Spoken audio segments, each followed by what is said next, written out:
Do you really need to put stabil in your gas tank when storing over the winter?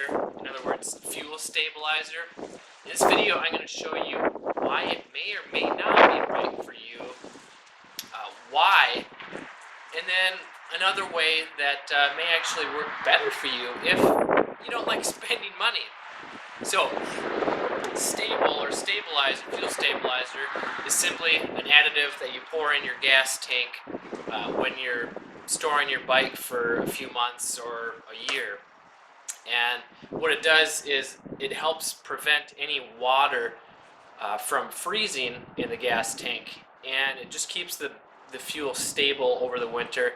And this is important because pump gas these days is so bad. It has 10 to 15% ethanol in it, and ethanol over time it absorbs water in it. So the fuel stabilizer just helps keep it stable, and so you can more easily start it in the summer. But I don't use stabilizer. Why? Because I don't really need it the way that I do it. And the way that I do it is I use non-oxygenated pump gas, and this basically, it has no ethanol in it. And ethanol, like I said, it absorbs water over time. So if there's no ethanol in it, you're less likely to have water, which is what simply put, the gas goes bad and it breaks down over time, and this is what gums up your carburetor, and it makes it hard to start in the spring. So using non-oxygenated fuel, it's less likely to absorb water. And I also try and keep the tanks full, because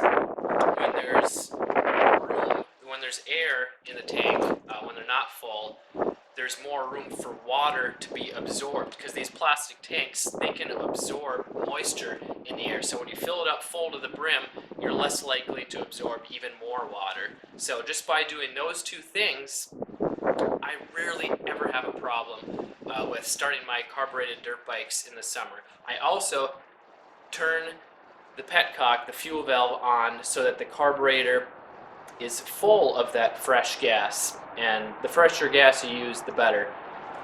But I keep the carburetor full of fuel so that the gaskets and O-rings stay wet, because especially if you live in a dry climate, if you drain the carb float bowl, then those O-rings can go bad. They can dry up and crack and shrivel up, and then when you go to turn the gas on in the spring, you see that, oh no, it's leaking because those gaskets or seals don't seal any longer. And I don't have to spend money on fuel stabilizer. And if you like tips like this, I want to show you 3 simple ways to prevent a catastrophic failure just by doing 3 simple things. The link is in the description below. It's just a simple guide to download, or you can go to motocrosshideout.com/prevent. So what do you think? Do you use fuel stabilizer? Do you have success with it? If you do, that's great.